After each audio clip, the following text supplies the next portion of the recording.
बोलो श्री प्राणनाथ प्यारे की जय। बोलो श्री सतगुरु महाराज की जय। पन्ना धाम की जय। सर्व सुंदर साथ की जय। आप सभी सुंदर साथ जी के धाम हृदय में विराजमान शोभायमान प्राण प्रियतम प्राण वल्लभ धाम दुल्हा आपके नूरी कोमल चरणारविंद में कोटान कोट प्रणाम जी। आज का ई मंथन का विषय कौन सा रहेगा? आज एक नई चर्चा स्टार्ट होने वाली है, तो आइए चलते हैं उस ई मंथन पे बहुत सुंदरता से। आइए चलते हैं। आई थिंक आज नई चर्चा स्टार्ट होने वाली है ना। प्रणाम जी, प्रणाम जी। जी, एक बार वो भी चेक कर लेते हैं। जी भैया। सभी सुंदर साथ जी के चरणों में सादर प्रेम प्रणाम जी। आइए सुंदर साथ जी, आज ही मंथन में पूज्य स्वामी जी की एक सुंदर चर्चा का पठन करते हैं, शोर करते हैं। वो दिल मांग रहा है, लियाओ प्यार, करो दीदार। वह केवल प्रेम चाहता है, उसको हीरे मोती के महल नहीं चाहिए, सोने के आभूषण नहीं चाहिए, ना सोने का मुकुट चाहिए, ना सोने का कलश चाहिए। आपका हृदय उसके लिए कितना तड़पता है, बस वो यह चाह रहा है। और जागने के ब्रह्मांड में हमारे लिए यही परीक्षा की घड़ी है कि हम अक्षरातीत से कितना प्रेम करते हैं।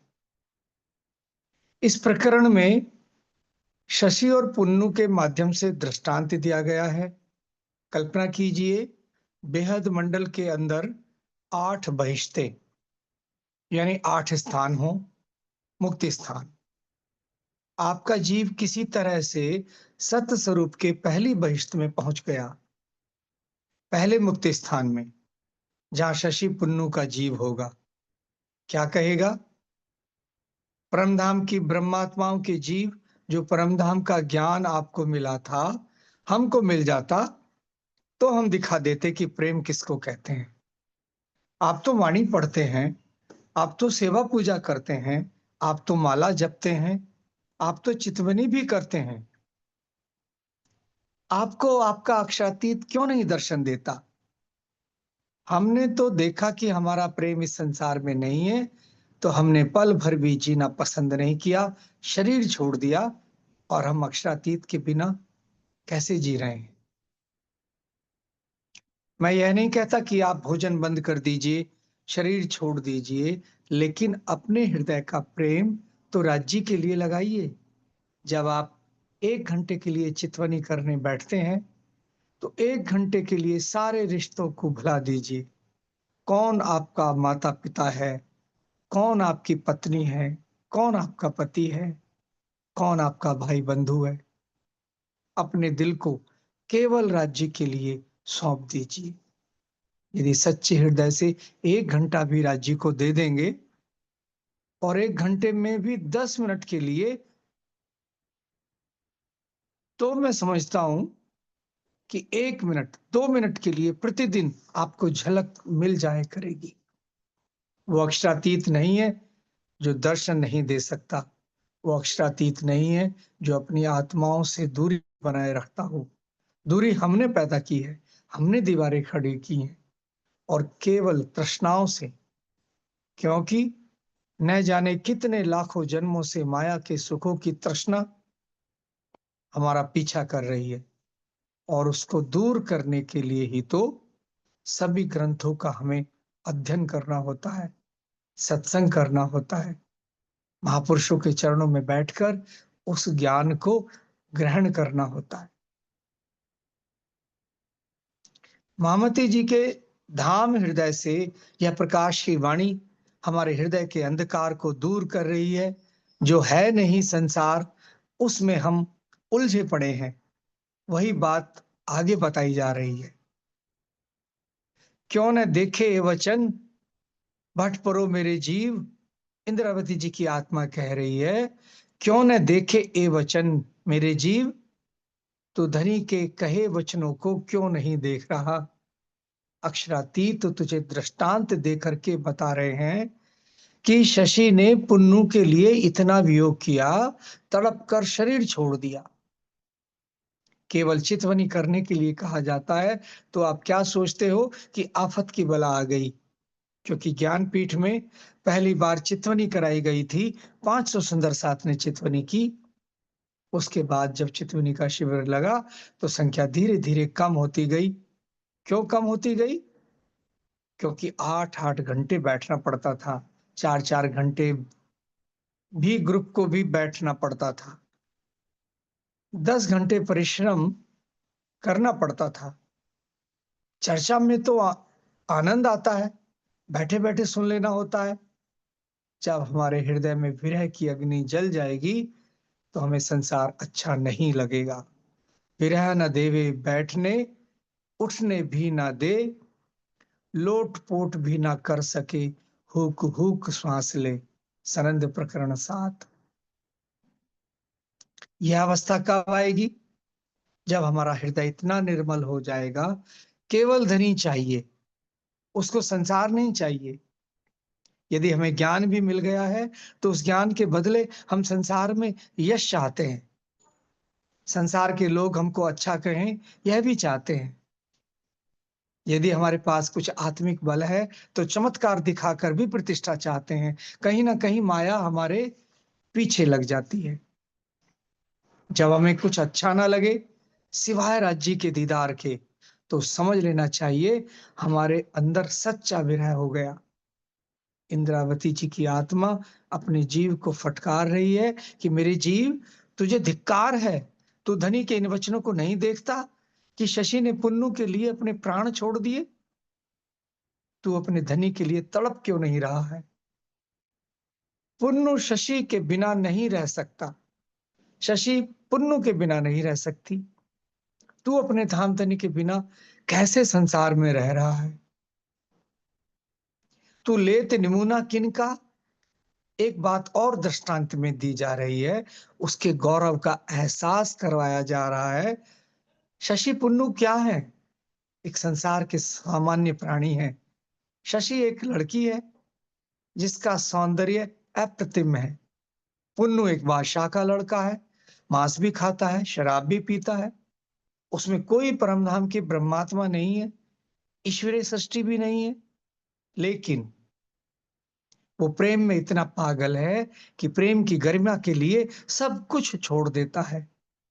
और मेरे जीव, तू तो यह सोच, तेरी तुलना का तो प्रश्न ही नहीं होता उस शशि की जीव के साथ या पुन्नू के जीव के साथ। तेरे ऊपर परमधाम की ब्रह्मात्मा ने अपना डेरा जमाया हुआ है, और जिस इंद्रावती के धाम हृदय में अक्षरातीत बैठे हैं, तू उनकी भी तो सानिध्यता में रह रहा है। एक बात याद रखिए, अक्षरातीत तो सबके हैं।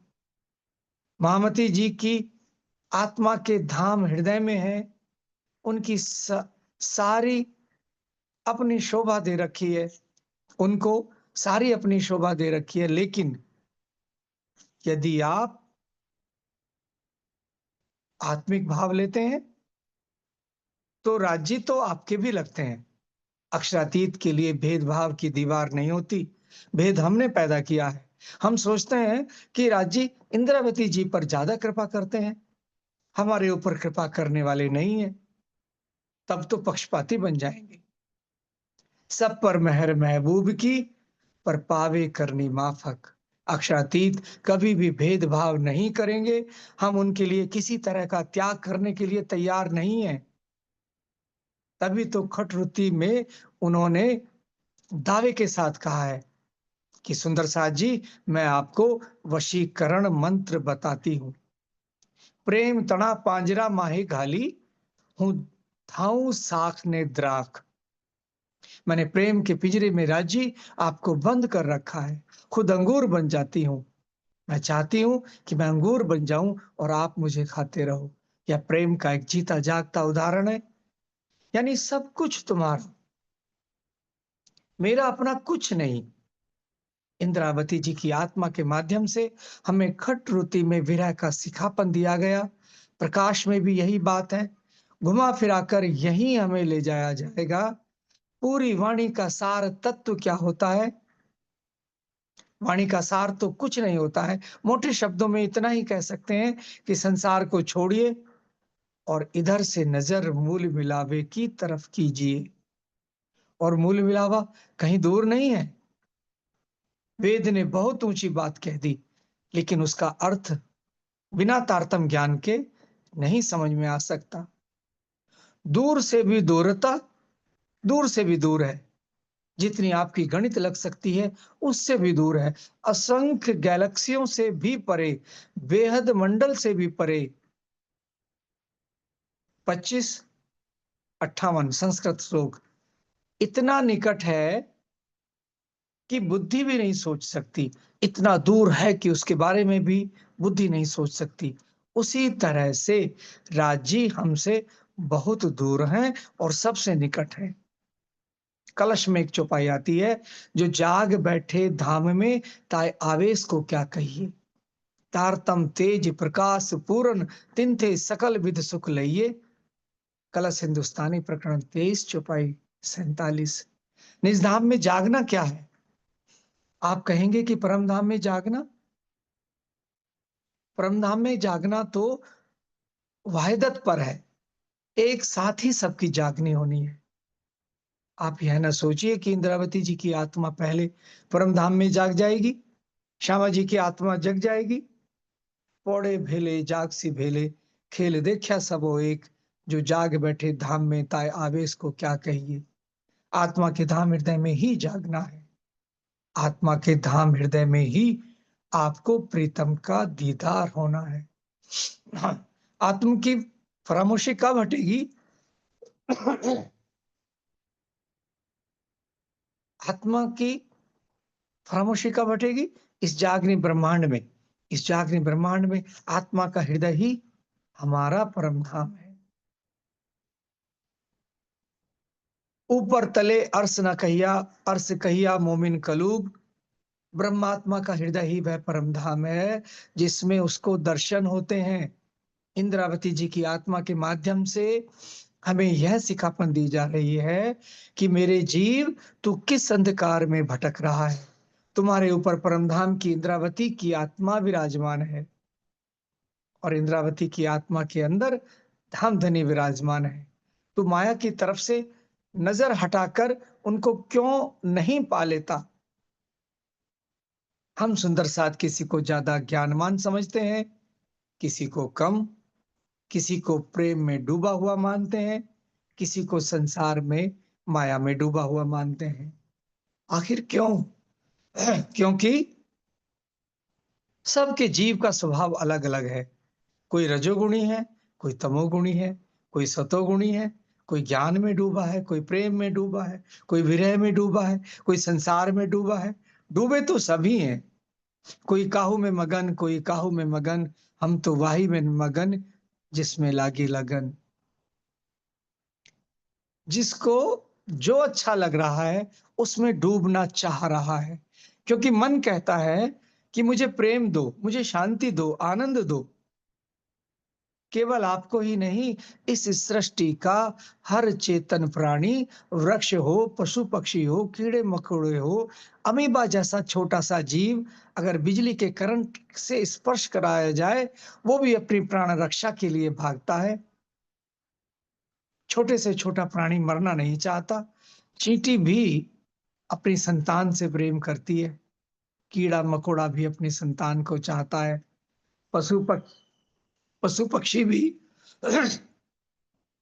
चाहते हैं, लेकिन भाग रहे हैं उल्टी दिशा में। किसी को यह बोध नहीं है कि सर्वशक्तिमान प्रियतम तुझे प्राप्त हो सकता है।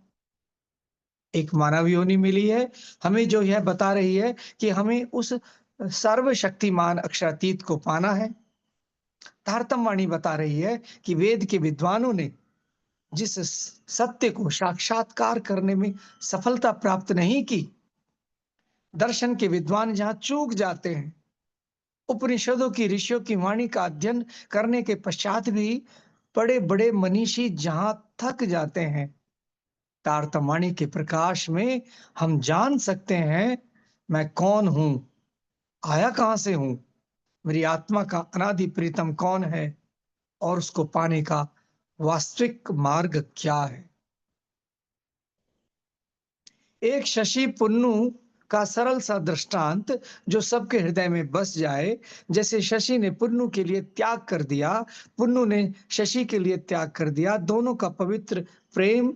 उसी तरह से यदि आप सोचें कि हमारी आत्मा का प्रियतम हमारी आत्मा के धाम हृदय में रहता है, किसी मस्जिद में नहीं, किसी मंदिर में नहीं, किसी गिरजाघर में नहीं, किसी आश्रम में नहीं, जब मिलेगा तो आपको अपने दिल में ही मिलेगा।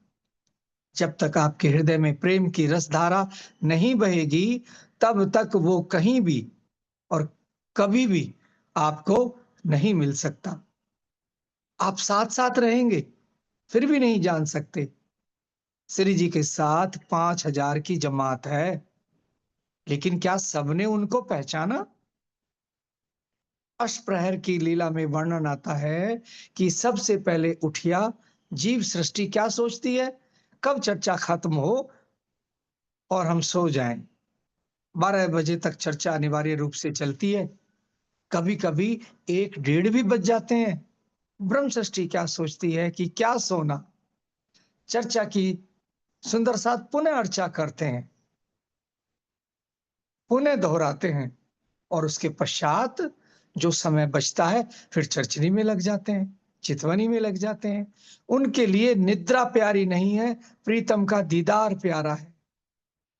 यदि पवित्र प्रेम की राह पर चल पड़े तो हमें यह चिंता नहीं करनी है कल को क्या होगा। हमारा हाथ जिसने पकड़ा है वो सर्वशक्तिमान है, सकल गुण निधान है। 5,000 सुंदर साथ रह रहे हैं, बीतक में अष्टप्रहर की लीला में उन सुंदर साथ का नाम आएगा जिन्होंने अपना तन मन सब कुछ न्यौछावर कर दिया। उन्हें श्री जी के सिवा कुछ नहीं दिख रहा है। छठे दिन की लीला में आप वाणी पढ़ते हैं। मैं समझता हूं आपने तो 108 पाठ कर ही लिए होंगे, क्योंकि एक बार पाठ कराया गया था, सबने पाठ कर लिया।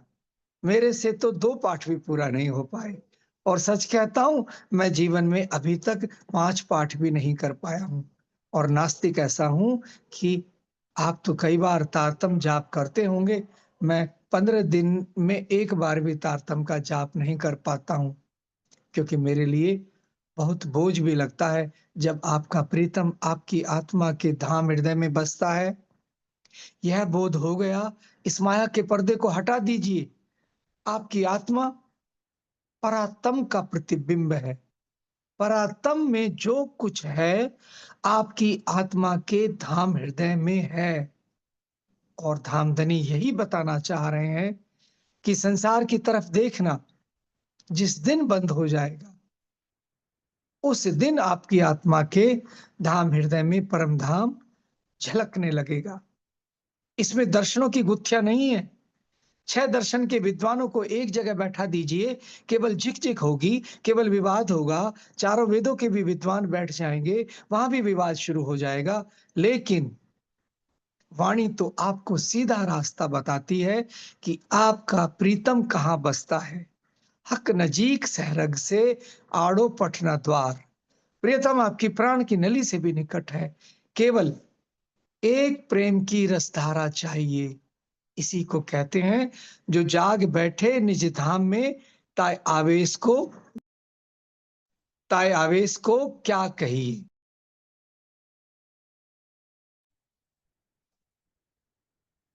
आपके हृदय में संसार बसता है, तृष्णाओं ने आपका जीना हराम कर रखा है। आप युगल स्वरूप की छवि को देखते देखते इतने विरह में डूब जाते हैं कि अब संसार अच्छा नहीं लगता। फिर देखिए, जितना आप संसार को छोड़ते जाएंगे, परमधाम की शोभा आपके हृदय में बसती जाएगी। युगल स्वरूप की शोभा में जितना डूबते जाएंगे, संसार आपको अच्छा नहीं लगेगा। इसको कहते हैं आत्मा के धाम हृदय में जागृत होना। इंद्रावती जी की आत्मा जब जागृत होती है तो अपने धाम हृदय में जागृत होती है, परात्म में नहीं। जब आपकी आत्मा जागृत होगी तो यहीं से बैठे बैठे परम धाम को देखेगी, युगल स्वरूप को देखेगी, सारा दृश्य वहां का दिखेगा, लेकिन आपकी आत्मा के धाम हृदय में दिखेगा। इतना बड़ा दर्शन श्री जी ने बहुत सरल शब्दों में कह दिया है, लेकिन हम वाणी तो पढ़ते हैं, सब कुछ पाठ भी करते हैं, बार बार दोहराते भी जाते हैं, हक नजीक सैरक से आड़ो पटना द्वार, क्योंकि ये चौपाई में बार बार इसलिए कहता हूं, कभी ना कभी मेरे मुख से ना चाहते हुए भी निकल जाती है। सुंदर साथ यह तो एहसास करे कि हमारा प्रीतम हमारे कितने पास है, और जब उसकी निकटता का एहसास हो जाएगा तो संसार हमें बाधित नहीं कर सकेगा। हम कुछ गलत कार्य भी करना चाहेंगे तो हमारी अंतरात्मा से आवाज आएगी कि तू क्या कर रहा है, क्या प्रीतम तेरा देख नहीं रहा है? तुम अपने, यहां पर वो लाइन महाराज जी की बेतक्की लगती है कि वो तो आंखों वाला है। स्वामी जी भी इसी बात को कह रहे हैं कि इस बात का यकीन करिए कि राज जी कितने निकट हैं। क्या प्रीतम तेरा देख नहीं रहा है? तुम अपने और धनी के प्रेम में ये माया की चीज को क्यों ला रहे हो? कल्पना कीजिए, किसी वस्तु के लिए हमारे अंदर घृणा की दीवार पैदा होती है, हम राग द्वेष की अग्नि में जल रहे हैं। यदि हमें बोध हो जाए, या हम मांस खाने लगते हैं, शराब पीने लगते हैं, कुछ दुर्व्यसनियों के शिकार हो जाते हैं, यदि हमें बोध होगा कि हमारा प्रीतम हमें देख रहा है, तो क्या हम यह कार्य कर सकते हैं? मनुष्य गलतियां, जी जी दीदी। जी भैया, पहले आप एक्सप्लेन कीजिए, फिर सुंदर साथ जी भी हैंड रेस करेंगे। सुंदर साथ जी, क्या कहूं इस चर्चा के बारे में? मेरे से कहा नहीं जा रहा, बोला नहीं जा रहा, लेकिन स्थिति ऐसी है मेरी, उसी तोते के समूह जैसी, कि जिसको हमने एक दृष्टांत से बार बार सुना है, सब जानते हैं। मैं बिल्कुल संक्षेप में कहूंगा, दृष्टांत नहीं दूंगा, कि एक ऋषि को दया करके, ऋषि ने दया करके एक तोते को ब्रह्म वाक्य पढ़ा दिया कि शिकारी आएगा, जाल बिछाएगा, दाना डालेगा, मगर फंसना नहीं। उसने सीख लिया, उसको जंगल में छोड़ दिया, सब तोतों ने सीख लिया कि फंसना नहीं है। लेकिन बहेलिया आया, सोचने लगा आज तो ये आएंगे नहीं, लेकिन फिर भी सब फंस गए, फंसे जा रहे हैं, फिर भी यही बोल रहे हैं कि फंसना नहीं। मेरी भी वही स्थिति है। ये जानकर भी कि वाणी में सुना, चर्चा में सुना, पूज्य स्वामी जी फिर से बता रहे हैं कि राज्य आपके हृदय में बैठे हैं, आपके हृदय के कितने निकट हैं। हम ये कहते जा रहे हैं राज्य हमारे दिल में है, हमें राज्य का दीदार करना है, हमें चितवनी करना है, बैठ भी रहे हैं, लेकिन फिर भी हम ये नहीं कर रहे हैं, और हमने दिल में संसार बैठा रखा है। वही वही हाल, वही जैसे कि इस तोते का दृष्टांत में है, वही मेरी हृदय की अवस्था है। वास्तव में हमारे हृदय में संसार बसता है, राज्य के लिए तड़प नहीं है, और लगता है कि राज्य कहीं दूर है, परम धाम में है। जबकि जबकि खट रुति में भी और प्रकाश की वाणी में भी अनेकों उदाहरण देके, शशि पुन्नू का उदाहरण देके बताया जा रहा है कि जब दुनिया के साधारण जीव भी अपने प्रीतम के लिए, अपने प्यार के लिए सब कुछ छोड़ सकते हैं, और हमने तो वाणी से जान लिया है कि हमारे प्रियतम कौन है, और ये भी जान लिया है कि ऊपर तले ने अर्श कहिया मोमिन कलूब, यानी कि ब्रह्मात्माओं का हृदय ही परम धाम है। ये जान के भी नहीं जान रहे हैं। तो इसी बात को स्वामी जी कह रहे हैं कि ये चौपाई, मुझे लगता है कि हम बहुत सी बातें, मानी की बहुत सी चौपाई, बहुत से वाक्य बार बार दोहराने के कारण, बार बार सुनने के कारण उनकी गहराई को उथला कर देते हैं, वो हमारे लिए हल्के हो जाते हैं। स्वामी जी ने कहा कि मैं ये चौपाई बार बार कहता हूं कि हक नजीक सहरक से आड़ो पटना द्वार, सब सुंदर साथ सुना है, हजारों बार सुना है, लेकिन ये बात की यथार्थता कितनी है, इस बात का हृदय में नहीं लिया, अनुसरण नहीं किया। वास्तव में जागनी परात्म में नहीं होनी है, लेकिन जो परात्म के हृदय में है वही आत्मा के हृदय में है, क्योंकि उस परात्म की दृष्टि ही तो आत्मा है, उस परात्म की दृष्टि ही तो इस खेल में आई है जो जीव पे बैठी है। तो जो परात्म के हृदय में है वही आत्मा के हृदय में है, लेकिन जागना परात्म को नहीं है, जागना आत्म को है। आत्मा भी नहीं जाग सकती, जीव को पहले चलना पड़ेगा, विरह की भट्टी में तपना पड़ेगा, अगवानी जीव को करनी पड़ेगी। जीव के सानिध्य में जब आत्मा को बोध होगा कि राज्य तो मेरे ही दिल में बैठे हैं, तब वो उस राह पे चलेगी। जीव को पहले शोभा मिलेगी चलने की, और फिर आत्मा को शोभा मिलेगी जागने की। तो स्वामी जी इसी बात को कह रहे हैं कि अगर वो रस लग गया आत्मा का, आत्मा को आनंद वाला, फिर धीरे धीरे संसार हटने लगेगा। जो जो अर्स होवे नजीक, त्यों त्यों खेल होवे दूर, ऐसा एक चौपाई में आया है। लेकिन माया इतनी प्रबल है कि जैसे साफ होता है हृदय वाणी से, सत्संग से, वाणी मंथन से, मनन से, हटते ही फिर वो अपना असर करती है। ये मैं अपनी बता रहा हूँ, आप सुंदर साथ जी तो बहुत सियाने हैं, सब डूबे रहते हैं।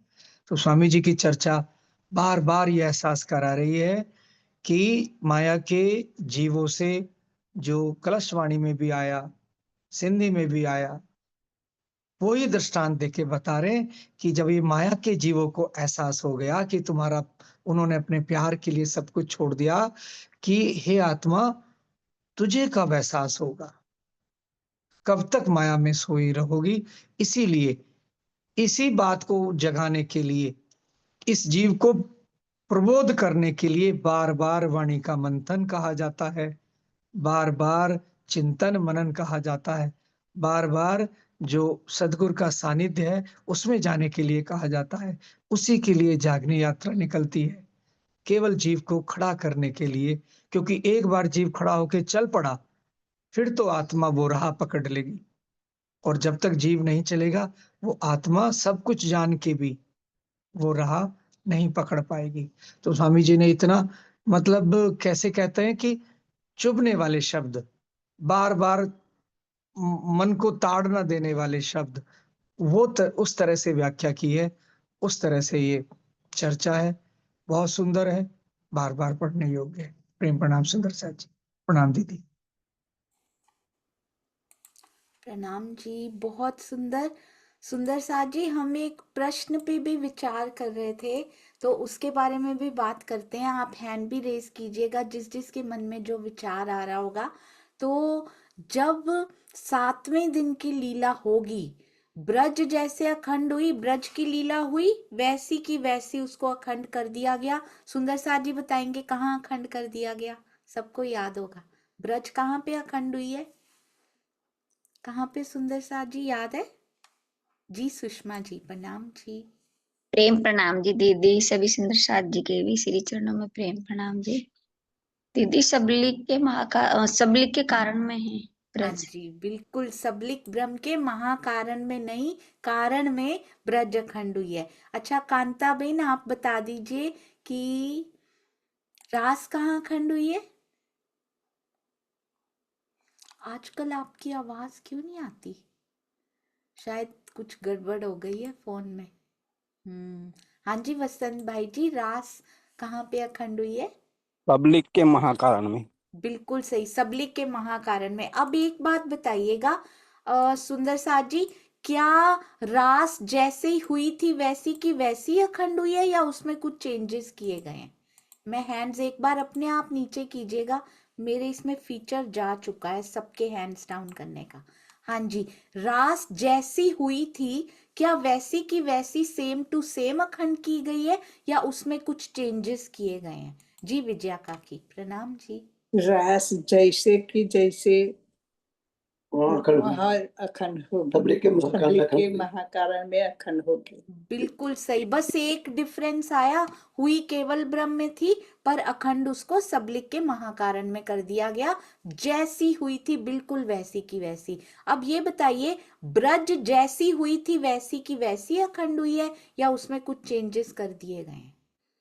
कुछ चेंजेस किए गए हैं ब्रज में?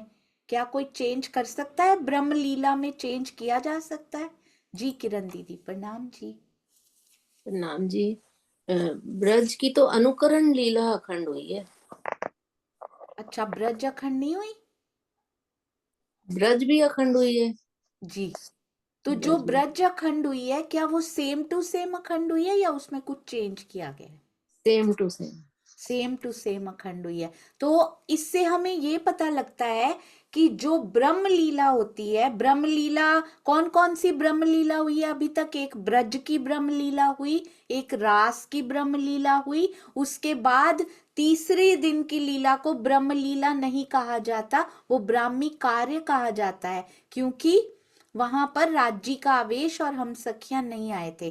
पर चौथा, पांचवा, छठा, सातवां, ये सारी ब्रह्म लीलाएं कही जाती हैं। सातवें दिन में भी हम और राज्य नहीं होंगे, तो छठे दिन तक की ब्रह्म लीला हुई, वो भी ब्राह्मी कार्य हो जाएगा, है ना? तो ब्रह्म लीला में क्या चेंजेस किए जा सकते हैं किसी की भी तरफ से? जो भी ब्रह्म लीला हुई हो, क्या उसमें आज तक चेंजेस नहीं हुए तो क्या आगे किए जा पाएंगे? यानी कि ये जो चौथे, पांचवें, छठे दिन की लीला है, चौथे या पांचवें दिन की जो बीतक लिख दी गई है, क्या उसमें चेंजेस किए जा सकते हैं? कोई चेंज करने का अधिकार रखता है उसको सुंदर साथ जी? नहीं रखता। छठे दिन की ये जो लीला हो रही है, क्या उसमें कोई चेंज करने का अधिकार रखता है जब ये हो जाएगी उसके बाद? अभी तो है, अभी तो चेंज कर सकते हैं। जब तक ये चल रही है तब तक हम अपनी रहनी से इसको बदल सकते हैं, अपनी बीतक को, किसी और की बीतक को नहीं। अपनी जो मेरे साथ घटित हो रही है उसको बदला जा सकता है सिर्फ, और वो भी मेरी रहनी के अकॉर्डिंगली, जो सिरे राज्य ने खुले छोड़े हुए हैं कि अगर मैं इस रास्ते पे जाऊंगी तो ये होगा, अगर मैं अभी भी नहीं समझी इस रास्ते पे जाऊंगी तो फिर से भटक जाऊंगी। कहते जब तक तुम खुद परात्म में उठने के लिए तैयार नहीं हो जाती तब तक तुम परात्म में नहीं उठ सकते और बाकी भी नहीं उठ सकते तुम्हारे साथ। ऐसा लिखा हुआ है क़यामतनामा में सुंदर साथ जी। तो अब ये है कि इसको भी बदला नहीं जा पाएगा जब ये अखंड हो जाएगी, अखंडता की ओर बढ़ जाएगी, फिनिश हो जाएगी, इसको भी बदला नहीं जा सकता। अगर इसको नहीं बदला जा सकता तो ये भी एज इट इज अखंड हो जाएगी। पर ये एज इट इज अखंड कैसे होगी? प्रश्न ये है। ब्रज तो पूरी की पूरी सबलिक के कारण में ले गए थे, रास पूरी की पूरी सबलिक के महाकारण में ले गए थे, राइट? पर ये तो पूरी की पूरी एक जगह जा ही नहीं रही। मेरा जीव जा रहा है पहली बहिश्त में, हम सबका जीव जाएगा, ब्रह्म सृष्टियों के जो जाग जाएंगे वो जाएंगे पहली बहिश्त में, और ईश्वरी सृष्टि इसी वाले छठे दिन में है अभी भी, चौथे, पांचवें, छठे दिन में ईश्वरी सृष्टि भी रही है, वो जाएगी दूसरी बहिश्त में, राइट? और बाकी जो जीव सृष्टि है वो जाएगी सातवीं, आठवीं बहिश्त में। अब तो एक और नया पता लग चुका है कि जो श्री कृष्ण जी को टूट के चाहते हैं वो ब्रज और रास की बहिश्त में भी प्रवेश कर सकते हैं, अभी भी कर सकते हैं। तो सब अपने अपने इष्ट के पास अपने अपने स्थान पे जाएंगे। तो ये ऐसे की ऐसे अखंड कैसे होगी? मेरा जीव बैठा पहली में, ईश्वरी का उधर, तो ये आपस में लीला कैसे करेंगे? कैसे अखंड होगा ये ब्रह्मांड? हाउ? तो ये था प्रश्न सुंदर साथ जी। एक ही जगह पे होना होता तो लीला कर लेते, है ना?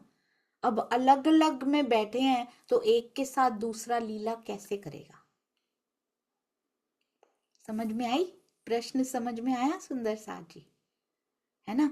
एक ही देश में अब पूरा का पूरा देश उठा के कहीं रख दिया, वो तो आपस में करते रहेंगे, है ना? अब जैसे मैं आपके घर आई तो बार बार वो, जब तक एक बार पूरा रिपीट हो जाएगा फिर से दोबारा स्टार्ट हो जाएगा, फिर आपके घर आऊंगी, फिर तीसरी बार शुरू हो गया, फिर आपके घर आऊंगी, फिर चौथी बार से, क्योंकि अबाध गति से चलती रहेगी ना ये लीला भी, जैसे ब्रज और रास की चलती रही। यहाँ कोई गुनाह किया तो बार बार वो गुनाह जैसे पूतना के रिपीट होते जा रहे हैं, वैसे ही हमारे भी रिपीट होते जाएंगे। पर अगर कुछ अच्छा किया, सुंदर साथ से प्रेम किया, तो बार बार सुंदर साथ से प्रेम भी रिपीट होता जाएगा। इसलिए फोकस प्रेम पे करना है, क्योंकि वहां पे रिपीट होगा बार बार बार बार।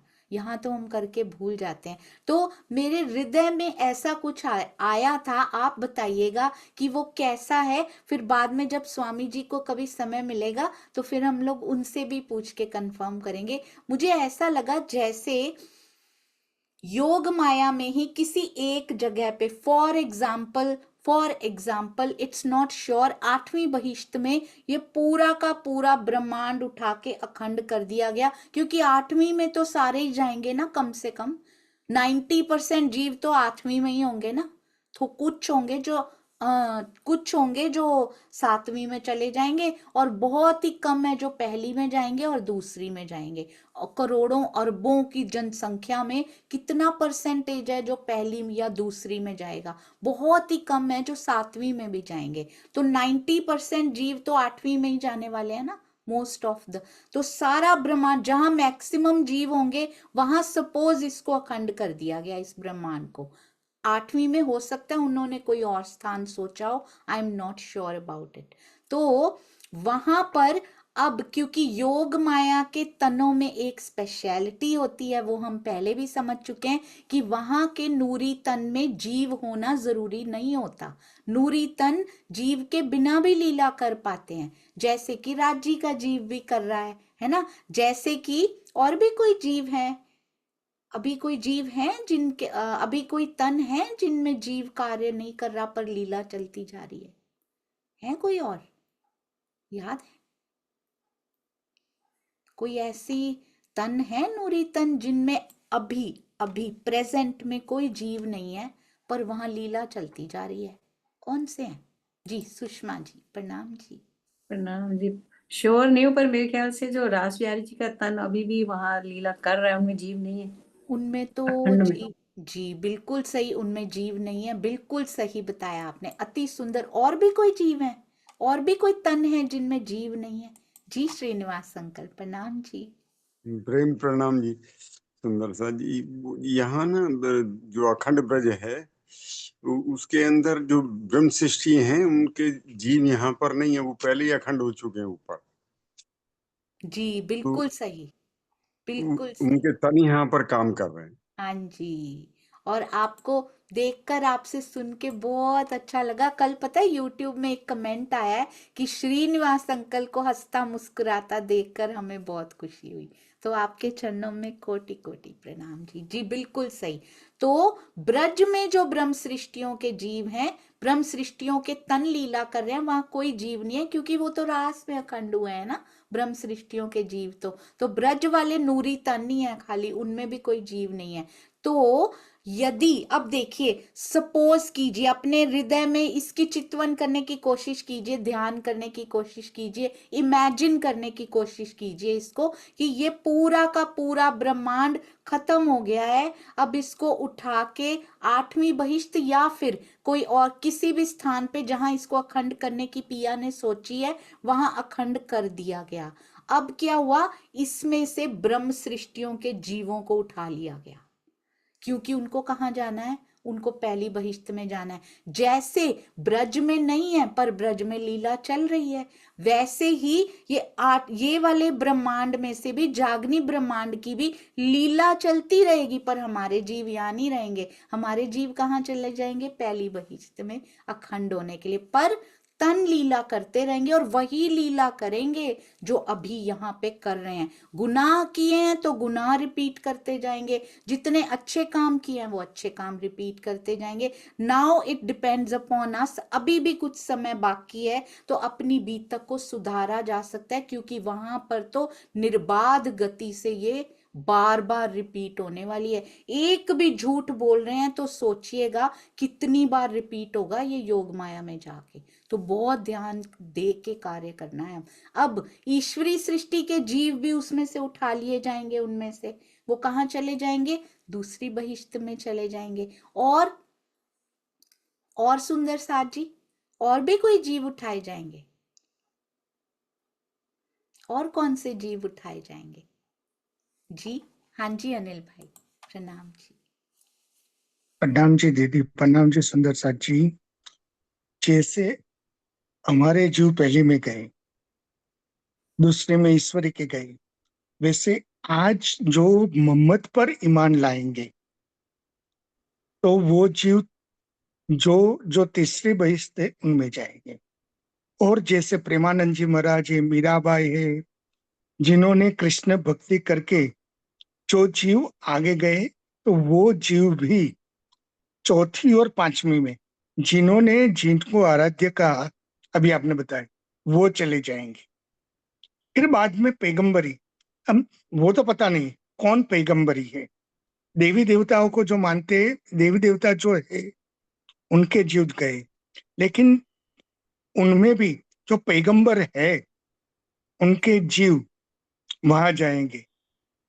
और जो बाकी जीव इस आम खलक के हैं, उनके साथ हमारा नूरी तन, ईश्वरी का नूरी तन और सब जो व्रज में लीला जैसे होती थी वैसे ही लीला इस 8वीं बहिश्त में होगी।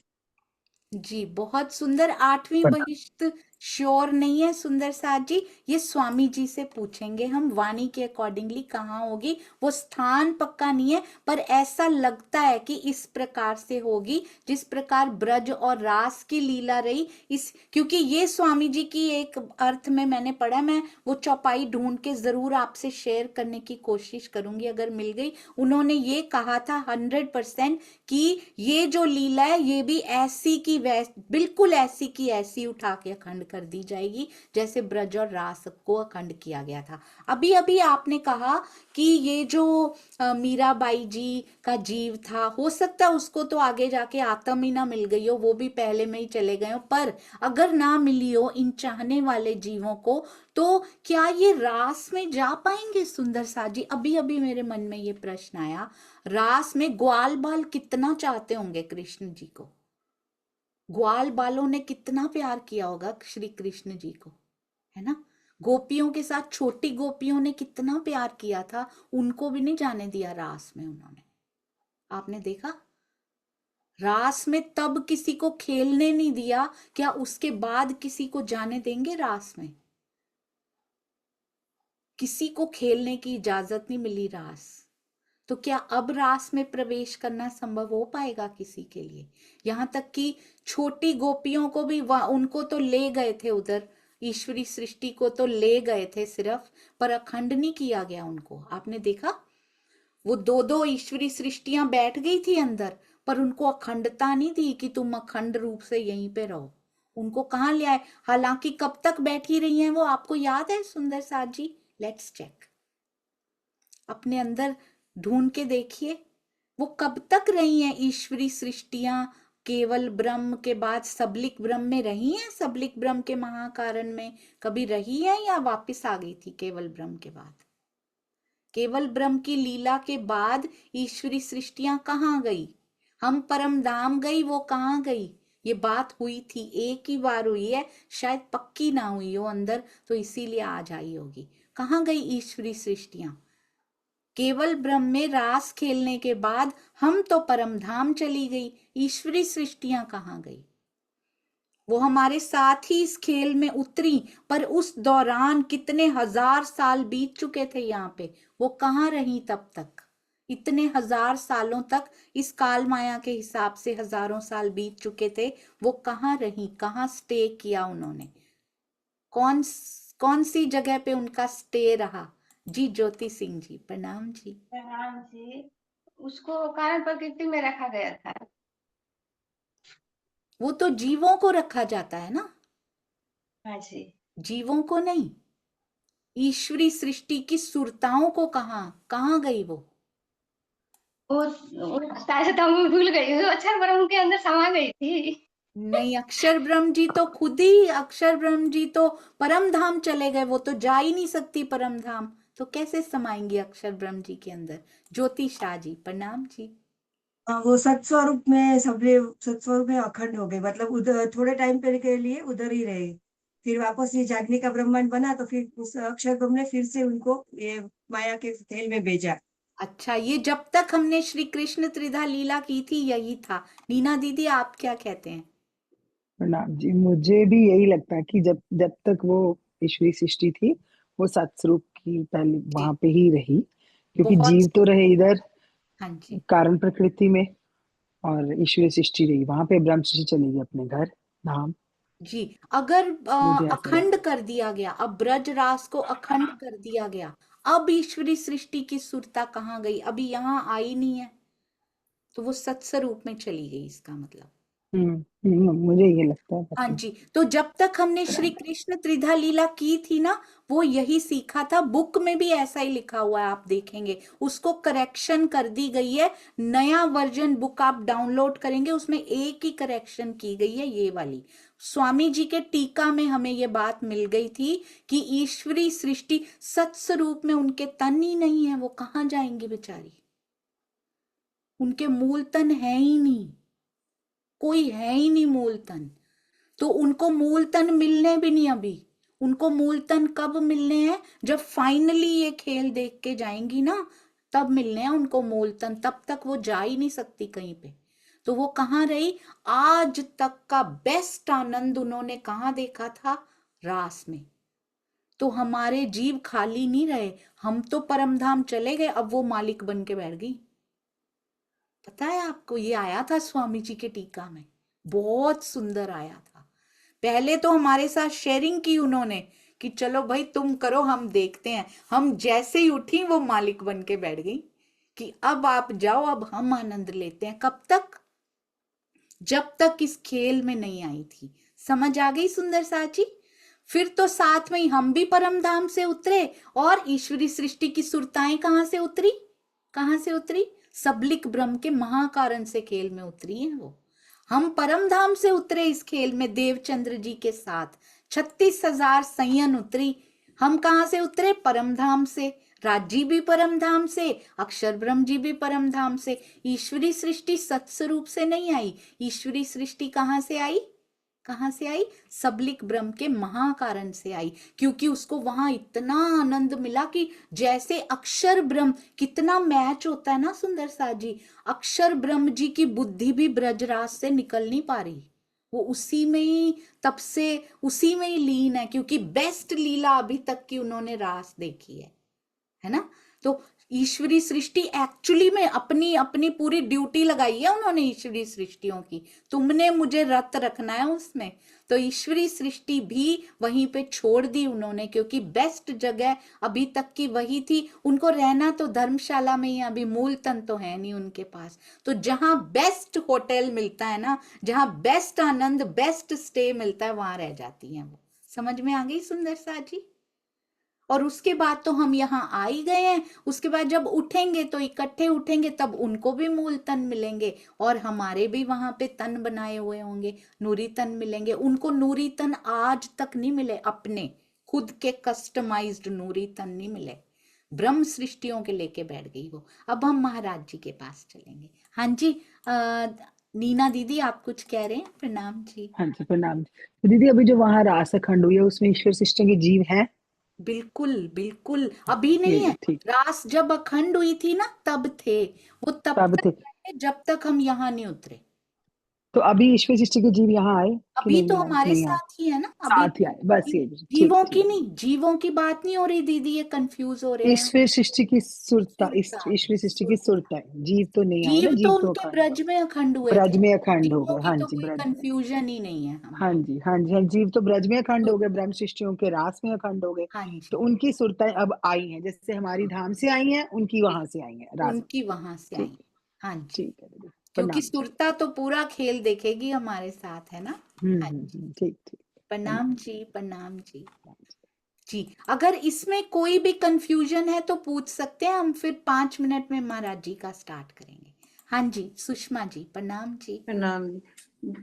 आप कह रहे हैं कि सबलिक के महाकरण में ईश्वर सृष्टि का राज है या वो उनकी वो कर रहे हैं, तो उनको तन में मिले होंगे फिर तो। तन पहले तो नहीं थे। मैंने नहीं कहा ये। मैंने नहीं ये नहीं कहा, सुनिए सुनिए एक मिनट, मैंने ये कहा हम जब रास कर रहे थे तो एक एक ब्रह्म सृष्टि, दो दो ईश्वरी सृष्टि विराजमान हो गई थी। अब ब्रह्म सुरता पे ध्यान दीजिएगा, जीवों की बात नहीं हो रही। ब्रह्म सृष्टि की सुरता उठ के परम धाम चली गई, ईश्वरी सृष्टि की सुरता वहीं रह गई। रास को अखंड किया गया सबलिक के महाकारण में, वो साथ में ही आ गई कि हम कहाँ जाएं, हमारा तो कोई स्थान ही नहीं है, हमारे पास मूल तन ही नहीं है, हम कहाँ जाएं। खेल में अभी जाने का टाइम नहीं हुआ, परम धाम हम जा नहीं सकती। आप तो चले गए सारे परम धाम, वो कहाँ जाए बेचारी, उसके पास मूल तन नहीं है, तो वो सत्स्वरूप नहीं जा सकती, उसके पास मूल तन ही नहीं है। उनको केवल धारण किया गया, भेज दिया गया, तो वो सबलिक ब्रह्म के महाकारण में रही, आज नहीं है वहां पे, आज वो हमारे साथ ही हैं। कब तक रही? जब तक हम परम धाम में रहे। फिर हम इकट्ठे इस खेल में आ गए, देवचंद्र जी के जन्म के साथ ही हमारी सुरता भी उतर आई और ईश्वरी सृष्टियों की सुरता भी उतर आई। फॉर द टाइम बीइंग, बीच में जो टाइम पीरियड रहा उसमें वो सबलिक ब्रह्म के महाकारण में रास में स्टे करके आई हैं। हम परम धाम में स्टे करके आए हैं, वो रास में स्टे करके आई हैं, अखंड रास। हाँ जी। स्टे बिना तन के हो जाता है या कोई लीला नहीं, वो चल तन थे ना हमारे, हमारे वही पूछ अंदर तो बैठी थी दो दो ईश्वरी सृष्टियां एक एक तन में। वो तन थे, हाँ जो उसमें बैठी है। सेम, वो निकली नहीं उसमें से एक्चुअली। अब समझ आया। वही मैं कहता, कोई बिना तन के कैसे लीला नहीं हो नहीं, वो निकली नहीं, हम निकल के परम धाम चले गए, वो निकली नहीं, बोले हम तो यहीं रहेंगे, है ना।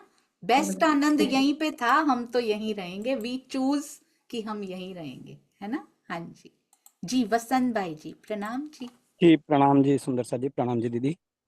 मेरा प्रश्न ये है कि जो ब्रह्मप्रिया है, आज 400 साल से अभी तक जो ब्रह्मप्रियाओं ने जीव और तन छोड़े हैं, वो सब अभी घूमर जी में विराजमान है। तो घूमर जी तो नूरी हो गया ना। तन तो खत्म हो गए, तन थोड़ी। हाँ, तन तो खत्म हो गए जी, पर मैं जो बोल रहा हूँ घूमर जी के बारे में, क्या आज का जागनी ब्रह्मांड का मूल मिलावा है उसका, तो वो तो नूरी, घूमर जी भी नूरी हो गया, तो उसका क्या होगा 7वें दिन में? ये कैसे नूरी कैसे हो गया? अभी इतनी ब्रह्मप्रिया उधर बैठी है तो और अभी उधर से बैठी इसका है ना, तरंगे अभी निकल के, बैठी है ना, बैठी थोड़ी रहेंगी वो। जो जो तन छोड़ के बैठ गई है राज्य के साथ दिल लगा के अभी, काल तो माया वो में कुछ भी वो नहीं हो सकता, काल माया में कुछ भी ऐसे नहीं हो सकता भाई। हाँ, वो उनकी महिमा है, वहां स्वयं साक्षात प्राणनाथ जी विराजमान है, तो गुम्मट जी भी वैसे ही लय होगा जैसे ये ब्रह्मांड लय होगा। यहाँ तो कुछ नहीं रह सकता ना भाई ऐसे। वही बोल रहा था मैं हाँ कि जी। वो अखंड हो जाएगा ऐसा घुम्मट जी। वो सारा ब्रह्मांड अखंड होगा भाई, अकेले गुम्मट जी ही क्यों, सिर्फ गुम्मट जी की सारा बिल्डिंग थोड़ी। ब्रह्मांड तो क्या है दीदी, लय हो जाता है, सुनिए पर भाई, मेरे दिल में सुनिए, जी, गुम्मट जी की बिल्डिंग थोड़ी उठा के ले जाएंगे योग माया में, ले जा सकते हैं अखंड करके? वही मेरा प्रश्न था। नहीं, गुम्मट जी की बिल्डिंग वहां नहीं ले जा सकते, बिल्कुल भी नहीं। यहाँ की एक कंकरी भी योग माया में नहीं जा सकती, सिर्फ जीव कंडीशन होके जा सकते हैं बस, और कुछ नहीं जा सकता। यहाँ पर बहुत सारे सुंदर साथ के दिल में ये था कि घूमर जी भी जाना चाहिए, क्योंकि नहीं, इतना पर उधर हाँ, पवित्र हो गया है उधर। नहीं पवित्र तो हो गया है, पर ऐसे तो सबसे ज्यादा पवित्र तो श्री जी का तन हो गया है, जिसके अंदर आवेश स्वरूप बैठे, फिर सबसे पहले तो तन जाना चाहिए उनका, नहीं? वो बराबर। उनके धाम हृदय में तो सारी आत्माएं समा रही हैं, तो सबसे पवित्र तो उनका तन हो गया है, जो अभी तक भी ध्यान अवस्थित है, फिर सबसे पहले तो वो जाना चाहिए। क्या तन जा सकता है? वो भी पंचभूतात्मक है। गुम्मट जी में जो चीजें लगी हुई हैं वो भी तो पंचभूतात्मक है, पर हाँ, गुम्मट जी की महिमा जरूर जाएगी योग माया में। बार बार निर्बाध गति से चलती हुई लीला में बार बार गुम्मट जी में आत्माएं जाया करेंगी, वो लीला रिपीट होगी, महिमा जरूर जाएगी, गरिमा जरूर जाएगी, पर वस्तुएं यहाँ की योग माया में नहीं जा सकती हैं। हाँ जी, प्रणाम जी। जी हाँ जी, दुष्यंत भैया प्रणाम जी। प्रणाम, प्रणाम जी दीदी। एक जिज्ञासा थी थोड़ी सी यहाँ पे कि जिस प्रकार से रास मंडल से ब्रह्म सृष्टि तो परमधाम में जाग गई, ईश्वर सृष्टि उन्हीं नूरी तनों में रही, आनंद में रही। तो ब्रह्म सृष्टियों का तो दोबारा आना इस वजह से हुआ क्योंकि रास खेलते उमेदा रही तित, हमारी इच्छा पूरी नहीं हुई थी। और अक्षर ब्रह्म के भी कोई मांग नहीं थी, कोई डिमांड नहीं थी कि मुझे और खेल देखना है। और ईश्वर सृष्टि की भी कुछ मांग नहीं थी। केवल ब्रह्म सृष्टि ने ही राज्य से कहा कि वहां तो दुख था ही नहीं, इच्छा बाकी रही, तो ये तीसरा ब्रह्मांड हुआ। तो ब्रह्म सृष्टि भी आई। फिर जब ईश्वरीय सृष्टि की इच्छा नहीं थी आने की, वो तो मगन में थी रास में, तो फिर उनको क्यों भेजा? और ना अक्षर ब्रह्म जी ने ऐसा कहा राज्य के मेरी भी कोई इच्छा बाकी है, उनको भी भेजा। यहाँ पे एक जिज्ञासा थोड़ी सी ये उत्पन्न होती है। जी, तो अक्षर ब्रह्म जी की इच्छा तो नहीं है, पर उनको हिंट लग चुका है कि मार्फत भी उतरेगी। अब लालच बढ़ चुका है, अब चाहिए, अब वो भी चाहिए जो नहीं मांगा था। पहले तो हिंट ही नहीं था भैया कि वहां पे होती भी है ये, बस इतना ही मांगा था, ये क्या कर रहे हैं उसके बारे में मुझे पता लगे। वो तो रास में पता लग गया उनको सारा। अब उनको हिंट मिल चुकी है कि आगे ब्रह्म सृष्टियां उतरेंगी, क्योंकि आफ्टर ऑल सबसे पहले किनके दिल में आता है? जो राज्य के दिल में आता है, पहले अक्षर ब्रह्म जी को मिल जाता है, बाद में रूहों के दिल में आता है। तो अक्षर राज्य के दिल में आया, तीसरी बार दिखाना है। अक्षर ब्रह्म जी को पता लग गया क्या दिखाने वाले हैं। खेल तो उन्होंने ही बनाना है ना, आफ्टर ऑल उन्होंने ही बनाया है। उनको सब पता चल चुका है कि और डीप की बातें बताने वाले हैं अपने हृदय की। मैं क्यों पीछे रह जाऊं और मेरी ईश्वरी सृष्टि क्यों पीछे रह जाए? तो उनके लिए तो बोनस है ये। तभी तो कहते हैं ना, 5000 साल तक तो उसमें डूबे रहे, पर वे इंतजार में थे। वो इंतजार करते रहे कि वो पल कब आएगा जब वो मारिफत का ज्ञान उतरेगा और मैं उसको ले लूंगा। उसके बाद उनकी इच्छाएं बिल्कुल खत्म, क्योंकि उनको पता है इसके बाद अब कुछ नहीं है। तो अब वो इस इंतजार में है कि खेल कब खत्म होगा और मैं अपने मूल तन में कब उठ जाऊंगा और इसको अखंड कर लूं मैं किसी तरह अपने हृदय में। जी दीदी, मतलब ये हुआ कि अक्षर ब्रह्म जी रास के बाद तृप्त तो थे, पूरे आनंद में मगन, लेकिन जब उन्हें पता लगा कि ये खेल और आगे बढ़ेगा, तो उनमें जिज्ञासा फिर जागृत हो गई। जी, ऐसा और कुछ? वो 2 खेल तो कस्टमाइज्ड उन्हीं के लिए थे। उनको लगा अच्छा इनका कस्टमाइज तो अभी आने वाला है, पिया की रूहों का तो अब आने वाला है, तो अब क्या क्या निकल के आने वाला है। तो वो तो सबसे पहले बैठे हैं रेडी होके लेने के लिए, है ना? ठीक है, प्रणाम जी। हाँ प्रणाम। जी, प्रणाम जी, प्रणाम जी। जी, हाँ जी, नीना दीदी बोलिए। प्रणाम जी। प्रणाम जी दीदी। दीदी एक बार हम कहते हैं ना कि ब्रिज एज इट इज अखंड हो गया, जहाँ पे कृष्ण जी आए और गोपियां आई, ये सारा अखंड हो गया। तो फिर कैसे नहीं ये अखंड होगा? गुम्मट जी कैसे नहीं अखंड होंगे? पन्ना जी नहीं कैसे नहीं, नहीं ब्रज अखंड? पूरा ऐसे नहीं हुआ गोवर्धन पर्वत उठ के वहां चले गए हो। नो, वहां सिर्फ पे रास जगह अखंड? नहीं। नहीं सुनिए दीदी, ये गोवर्धन पर्वत उठ के नहीं जाएगा वहां पे। सेम बनेगा? हाँ, वैसा का वैसा माहौल वहां बनाया जाएगा। ठीक ठीक ठीक, उसमें मैं लिखा समझ। हुआ है एक ना, इसमें चौपाई में आया था जब हमने ये लीलाएं की थी, शायद रास में आया था, चर और अचर प्राणी, अच्छा। जिसमें वृक्ष आते हैं। तो वृक्ष तो उनमें जीव होता है, क्योंकि वृक्ष सेम टू सेम चले जाएंगे वहां पे, पर ये गोवर्धन पर्वत ये नहीं जा पाएगा पर्वत। वहां पे। ठीक वो ठीक, वहां ऐसा का ऐसा सेम, निर्माण हो हाँ, जाएगा वहां सेम पे टू। सेम नूरी तत्वों से निर्माण किया जाएगा वहां पे। ठीक ठीक ठीक, हाँ जी, प्रणाम जी। प्रणाम जी, प्रणाम जी। ये तो इतनी सुंदर डिस्कशन है, मुझे लगता है 1 आवर और चल सकती है, पर हमें महाराज जी की ओर भी जाना है, तो आइए चलते हैं। हाँ जी, विकास भैया, प्रणाम जी। प्रणाम जी दीदी। दीदी एक चीज और था, एक क्वेश्चन था। जैसे कि ये राज्य का आवेश तो चला गया रास के बाद में, ठीक है। अक्षर ब्रह्म की ना तो उसमें अक्षर ब्रह्म की आत्म है उस तन में, और ना ही राज्य का आवेश है, जोश आवेश।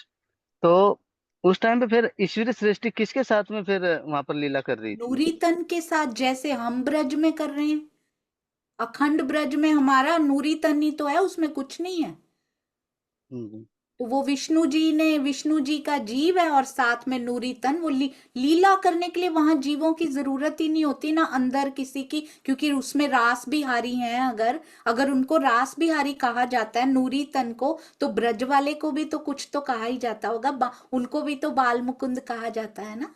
तो वो रास बिहारी के आवेश के साथ लीला कर रही है, जी वो तो वहीं पे है ना, है ना। जी जी हालांकि ईश्वरी सृष्टि उनके साथ भी नहीं करेंगी, वो नूरी तन के साथ ही लीला कर रही हैं या देख रही हैं बैठ के, क्या पता हमें।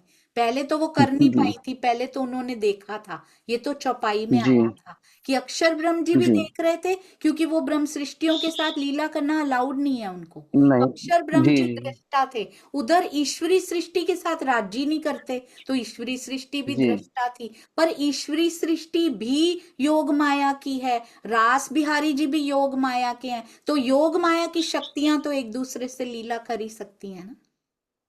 जी जी। और दीदी एक और चीज था, जैसे कि कभी इसमें आता है कि या के मूल तन धाम में नहीं है, तो धाम का मतलब है कि परम धाम में नहीं है, या फिर अक्षरधाम मतलब है तो पूरा एक ही अक्षरधाम परम धाम का ही हिस्सा है।